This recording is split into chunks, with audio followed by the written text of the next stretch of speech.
नमस्कार सभी साथियों का हार्दिक स्वागत है फ्यूचर ड्रॉप्स के ऑनलाइन प्लेटफॉर्म पे। राजस्थान की फ्लैगशिप योजनाएं की अपनी चर्चा कर रहे थे, तो हमने एक पार्ट के अंदर काफ़ी योजनाएं जैसे कि जो महात्मा गांधी अंग्रेजी माध्यम के बारे में हमने सबसे पहले जानकारी हासिल की, और उसके बाद में बाल गोपाल मुख्यमंत्री बाल गोपाल योजना और बहुत सारी योजनाएं की। आज चलिए आज इसी क्रम में जो नई क्लास है उसकी शुरुआत करते हैं। और सबसे पहले देखिए, हमने जो महत्वपूर्ण जो योजनाएं हैं उनके बारे में चर्चा करते हुए बात करेंगे। देखिए, सबसे पहले अगर बात करें राजस्थान की फ्लैगशिप योजना की, तो सबसे पहले आज की जो योजना है वो राजस्थान जन आधार योजना। इसकी जो शुरुआत, सिर्फ आपको ये याद रखनी है कि ये शुरुआत कब हुई थी। तो शुरुआत होती है जो 18 दिसंबर 2019 को शुरुआत होती है, और इसके विभाग का जो नाम है वो है आयोजना विभाग के द्वारा संचालन किया जाता है। चलिए, अब इसको राज्य स्तर पर जो है आयोजना विभाग के द्वारा, और जिला स्तर पर जिला कलेक्टर के द्वारा, और ब्लॉक स्तर पर क्या है कि जो उपखंड अधिकारी हैं उनके द्वारा ये निगरानी करते हैं और इनका जो देख रेख का कार्य वो करते हैं। जन आधार आइडेंटिटी प्रूफ और एड्रेस प्रूफ हेतु मान्य होता है। बस ये बात आपको ध्यान रखनी है। चलिए फिर अपने नेक्स्ट बात कर लेते हैं इसकी। देखिए, जन सूचना पोर्टल 2019 की बात कर लेते हैं। जन सूचना पोर्टल, ये जो इसकी जो शुरुआत होती है वो याद रखनी है। शुरुआत कब होती है? 13 सितंबर 2019 को। कब होती है? 13 सितंबर 2019 को। और ये पोर्टल शुरू करने वाला जो राजस्थान है वो क्या है? पहला राज्य है। ये बात भी आपको ध्यान रखनी है। तो पहला राज्य कौन सा है? राजस्थान है। देखिए, ये जो सूचना है वो कौन से आरटीआई जो एक्ट है, आरटीआई एक्ट, उसकी जो धारा 4(2) है। ये आरटीआई जो कब जारी हुआ था? ये 2005 में जारी होता है, और इसकी जो धारा 4(2) है, इसकी जो मूल भावना से प्रेरित होकर इसमें शुरू में इसमें कितने विभाग थे? 115 विभाग की 350 की और 390 प्रकार की सूचनाएं उपलब्ध कराई गई थी। ये ध्यान रखना। और जब शुरुआत की तो टैगलाइन क्या थी? सशक्त नागरिक खुशहाल राजस्थान के बारे में इसकी बात की थी। चलिए तीसरी योजना अपने देख लेते हैं, पालनहार योजना। पालनहार योजना की बात करें तो इसकी जो शुरुआत होती है वो 2004 को होती है। कब होती है? 2004 को शुरुआत होती है, 2004 को। और इसका जो उद्देश्य है वो है अनाथ बच्चों के पालन पोषण, शिक्षा आदि की व्यवस्था संस्थागत नहीं जाकर समाज के भीतर बच्चों के निकटतम रिश्ते द्वारा परिचित व्यक्ति या भाई बहन को पालनहार बनाकर राज्य की ओर से क्या आर्थिक सहायता देना है। तो ये बात आपको ध्यान रखनी है। इसके अंदर जो लाभ मिलता है वो उसकी अगर अपने बात करें तो 0 से जो 6 वर्ष है उसमें आपको 750 रुपये। कितने? 750 रुपये। और 6 से जो 18 साल के बच्चे हैं उनको 1500 रुपये। और इनको क्या है? 6 से 18 को विद्यालय जाना अनिवार्य है। ये बात आपको ध्यान रखनी है। कहाँ विद्यालय? 6 से 18 जो बच्चे हैं उनको विद्यालय जाना क्या है? अनिवार्य है। तो ये बात ध्यान रखना। और इसके अलावा इनको स्वेटर है और जूते हैं आदि के लिए 2000 रुपये अतिरिक्त दिए जाते हैं, जो कि वार्षिक है। कितने दिए जाते हैं? 2000 रुपये वार्षिक। स्वेटर जैकेट जो भी है वो इसके लिए दिए जाते हैं। तो 06 से लेके 06 से आयु वर्ग के लिए 1500 रुपये, और 6 से 18 वर्ष के लिए आयु के लिए 2500 रुपये का प्रावधान है। पात्रता की अगर बात करें तो इसमें जो निराश्रित पेंशन की पात्र विधवा माता के जो बच्चे हैं वो नाता जाने वाली माता के 3 बच्चे, अनाथ सभी बच्चे हैं, और पुनः विवाहित विधवा माता के सभी बच्चे, विशेष योगजन माता पिता के सभी बच्चे हैं, तलाकशुदा के बच्चे हैं, कुष्ठ रोग से पीड़ित माता पिता के भी बच्चे इसके अंदर लाभार्थी होंगे। तो ये बात आपको ध्यान रखनी है। और HIV एड्स पीड़ित माता पिता के बच्चे भी इसके अंदर पात्र माने जाएंगे। और मृत्युदंड या आजीवन कारावास प्राप्त माता पिता के सभी बच्चों को भी इस योजना से क्या है? जोड़ा जाता है। चलिए इसके बाद अपने नेक्स्ट बात कर लेते हैं।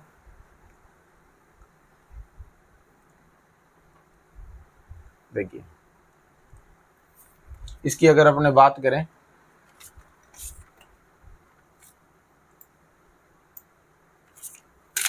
निःशुल्क मुख्यमंत्री निःशुल्क यूनिफॉर्म वितरण योजना, इस योजना की अपने बात करते हैं। ये क्या योजना है और क्या इसके अंदर जो है क्या इसमें प्रावधान रहेंगे, उनके अपने चर्चा कर लेते हैं। चलिए, मुख्यमंत्री निःशुल्क यूनिफॉर्म वितरण योजना, इसकी जो शुरुआत होती है वो होती है 29 नवंबर 2022 को शुरुआत होती है। ठीक है, इसमें जो कक्षा 1 से 8 तक के विद्यार्थियों को क्या है कि यूनिफॉर्म के लिए क्या है कपड़ा निःशुल्क उपलब्ध कराया जाता है और 200 रुपये सिलाई के भी इसमें दिए जाते हैं। तो ये बात आपको ध्यान रखनी है। और इस योजना से विद्यार्थियों में सामाजिक समरसता एवं एकरूपता आएगी। बस ये बात आपको याद रखनी है। इसमें 2-3 जो महत्वपूर्ण बातें हैं वो याद रखनी है। मुख्यमंत्री बाल गोपाल योजना की वैसे चर्चा तो कर ली अपने, लेकिन फिर भी एक बार पुनः इसके बारे में विचार विमर्श कर लेते हैं। मुख्यमंत्री बाल गोपाल योजना जो है इसको मंजूरी तो मिली 23 जून को, नवंबर होती है 29 नवंबर 2022 को। तो ये आप ये याद रख लेना, 29 नवंबर 2022 याद रख लेना। और विभाग तो आपको पता ही है, शिक्षा विभाग है, स्कूल विभाग है, तो ये बात आपको ध्यान रखनी है। अब इसमें जो विद्यार्थियों को क्या है कि जो पोषण है, जो न्यूट्रिशन वैल्यू है वो एक अच्छी तरीके से मिल पाए, इसके लिए इसमें अब सप्ताह में 2 बार मंगलवार और शुक्रवार को पाउडर मिल्क से दूध जो तैयार है वो दिया जाता है। ये बात आपको ध्यान रखनी है। और RDFC के द्वारा ये मिल्क उपलब्ध कराया जाता है। इसमें अपनों ने बात की थी मंगलवार और शुक्रवार की बात की थी। तो इसके अंदर जो क्लास 1 से लेके 5 है उनको 150 ग्राम जो दूध है वो मिलेगा। और जो लीटर, ग्राम नहीं लीटर, 150 जो मिलीलीटर मिलेगा।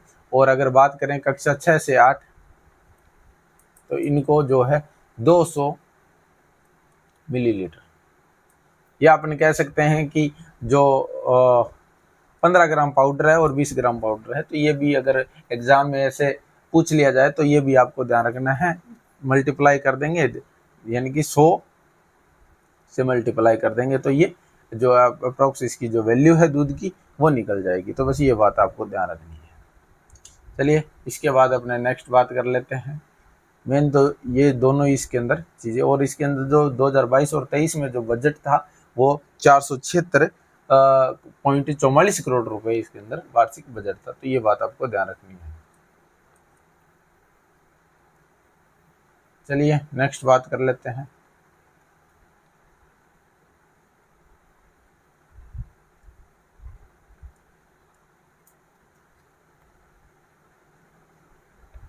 देखिए, मुख्यमंत्री अनुप्रति कोचिंग योजना, इसके अंदर अपनों ने कल भी थोड़ी सी बात की थी, तो आज भी थोड़ी सी इसके अंदर बात कर लेते हैं। चलिए देखिए, इसकी जो शुरुआत होती है 5 जनवरी 2021 को शुरुआत होती है। इसके अंदर क्या है कि जो UPSC RPSC जो है इनके लिए जो परीक्षाएं हैं उनके अंदर इसके अंदर जो कोचिंग के लिए क्या है एक तरीके की स्कॉलरशिप या एक तरीके का अनुदान जो है वो मिलेगा। इसकी जो नोडल एजेंसी है वो है सामाजिक न्याय एवं अधिकारिता विभाग है। योजना का प्रकार जो है व्यक्तिगत है, तो ये बात आपको ध्यान रखनी है। इसके अंदर जो SC ST EWS MBC और OBC के लिए इस का प्रावधान है, तो ये बात आप याद रख सकते हैं। चलिए, इसके बाद अगर अपने बात करें इसके अंदर क्या क्या प्रावधान है, तो देखिए इसके अंदर एक जो नाम है वो आता है कि जो मैट्रिक्स पे लेवल सेकंड, इसके अंदर जो बांटा गया है कैटेगरी को वो E1 E2 उनके माता पिता राज्य की सेवा में पे मैट्रिक्स लेवल सेकंड तक का वेतन प्राप्त कर रहे हों, तो ये बात आपको ध्यान रखनी है। चलिए, इसके अंदर जो प्रोफेशनल जो कोर्स हैं उनके लिए और प्रतियोगी परीक्षाओं की तैयारी के लिए 1 वर्ष के लिए दे होगा, तो ये बात आप याद रख सकते हैं। चलिए, इसके बाद अपने देखते हैं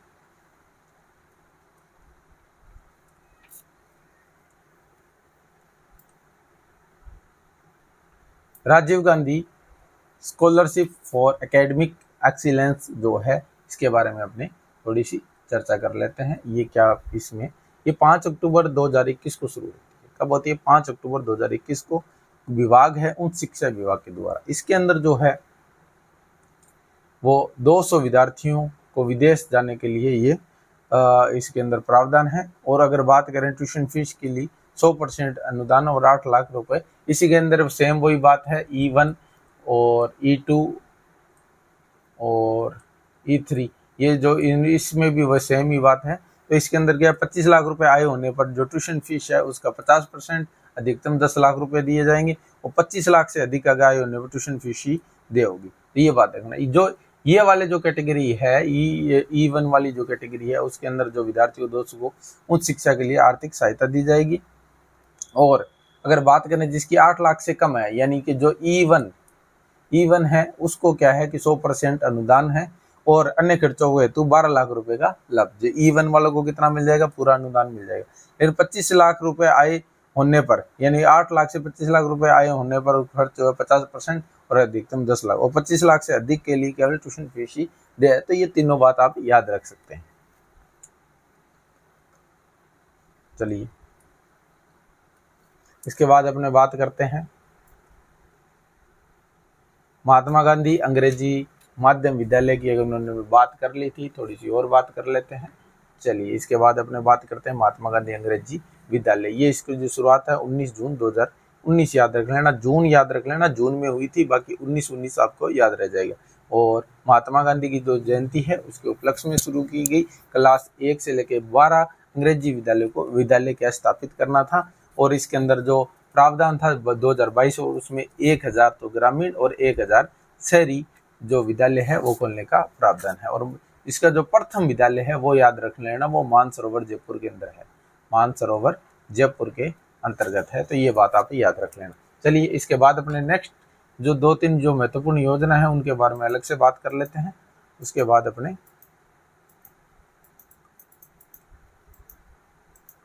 देखिए अब कुछ योजनाओं की अपने बात कर लेते हैं जो कि आपके जो एग्जाम है MGGS वाला उसके अंदर महत्वपूर्ण है। तो आपने मुख्यमंत्री बाल गोपाल योजना की बात कर ली थी, राजस्थान जन आधार की योजना बात कर ली। अब ये घर घर औषधि जो योजना है उसके से भी एग्जाम में क्वेश्चन बनने की संभावना रहती है, तो उसकी बात कर लेते हैं।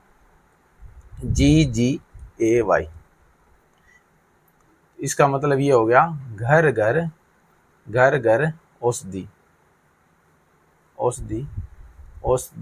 योजना, घर घर औषधि योजना की अपनों बात कर ली। तो अब अपने बात करते हैं इसका जो शुरुआत होती है, शुरुआत की अगर बात करें तो शुरुआत होती है 1 अगस्त 2021 को इसकी शुरुआत होती है। तो ये बात आपको ध्यान रखनी है। और इसको जो है 5 वर्षों के लिए शुरू किया गया था। कितने वर्षों के लिए? 5 वर्षों के लिए। घर घर औषधि योजना को इसकी जो शुरुआत होती है वो कब होती है? 1 अगस्त 2021 को शुरुआत होती है, 5 वर्षों के लिए होती है। 5 वर्षों में लगभग राज्य के लगभग आप मान के चलिए 1,26,00,000 परिवारों को इस योजना से लाभान्वित किया जाएगा। इसके अंदर जो 4 औषधीय पौधे प्रोवाइड करवाते हैं, 4 औषधि कौन कौन से हैं? तुलसी, गिलोय,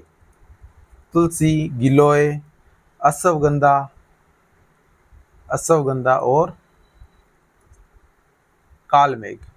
ये 4 औषधीय पौधे हैं जिनको क्या है कि प्रोवाइड करवाती है। और अगर बात करें इस योजना की तो इस योजना में आपको मेन जो याद रखना है कि इसकी जो शुरुआत है वो कब होती है, या फिर आपसे पूछ लिया जाएगा वो 4 पौधों के नाम कौन से। तो बस ये बात आपको याद रखनी है। चलिए इसके बाद अपने थोड़ी सी और योजनाएं हैं उसके बारे में अपने बात कर लेते हैं।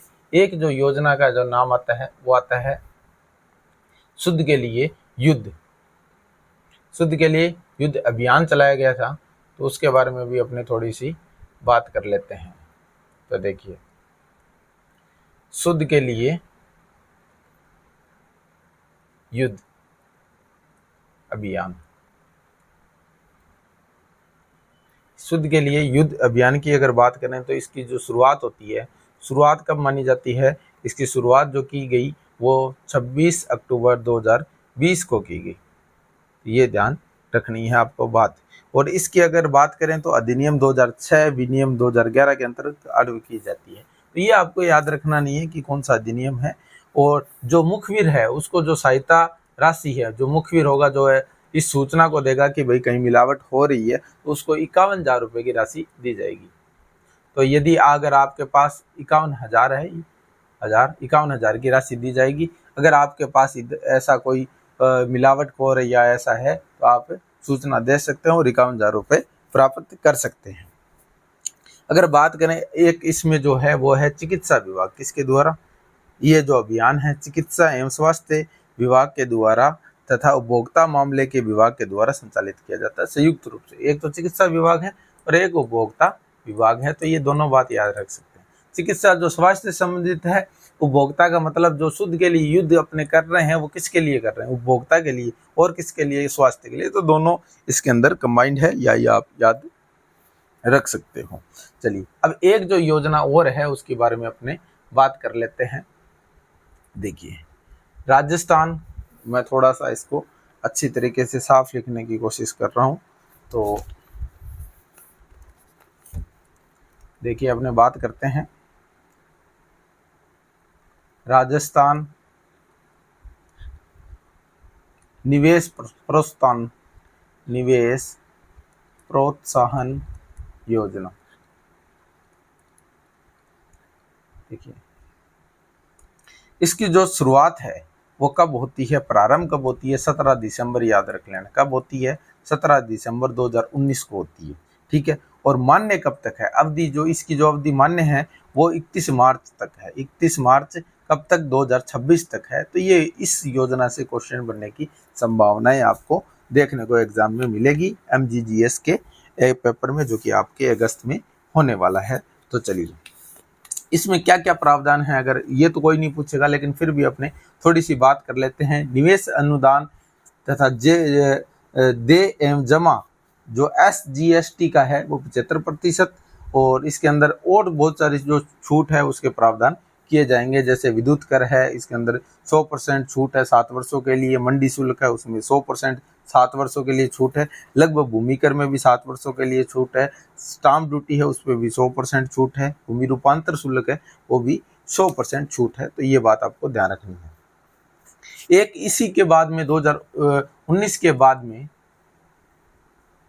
एक जो योजना है वो 2022 में भी चलाई गई, यही राजस्थान निवेश प्रोत्साहन योजना। इसके अंदर क्या है, कुछ नए प्रावधानों को जोड़ा गया और 7 अक्टूबर 2000 को पुनः प्रारंभ किया। तो ये पुनः जो प्रारंभ है वो कब किया गया, 7 अक्टूबर 2022 को किया गया। तो ये आप दोनों बात याद रख लेना कि जो इसकी शुरुआत होती है वो 17 अक्टूबर 2019 को होती है, फिर पुनः जो शुरुआत होती है वो 7 अक्टूबर 2022 को होती है। तो ये याद रख लेना। यानी कि रिप्स 2022 की अगर बात करें तो इसमें 7 अक्टूबर 2022 को प्रारंभ होती है। तो ये बात आप याद रख सकते हैं। बाकी इसके अंदर और कोई विशेष है वो आपको बात याद नहीं रखनी। चलिए अब अपने थोड़ी सी बात और योजना है उनकी भी बात कर लेते हैं। कुछ आर्थिक योजना के साथ साथ अपने कुछ सामाजिक योजना, महिलाएं उत्थान के लिए जो योजना है उनके बारे में बात करें। CM यानी कि मैं CM लिखूं, मुख्यमंत्री एकल नारी सम्मान पेंशन योजना, सम्मान पेंशन योजना। तो ये बात आप याद रख लेना कौन कौन सी है। इसके अंदर जो क्या 18 वर्ष से जो अधिक की महिलाएं हैं, जिनकी विधवा है और जो तलाकशुदा महिलाएं हैं, जो राजस्थान का मूल निवासी है तथा राजस्थान में रह रही है, उनके जीवन निर्वाह हेतु स्वयं की जो नियमित आय का कोई स्रोत नहीं है, उनको क्या है कि कुल वार्षिक आय जो कि 48,000 रुपये से कम है, 48,000 रुपये से कम है, इनके लिए एक योजना है। इसके अंदर क्या है कि जो 18 से 75 वर्ष तक है।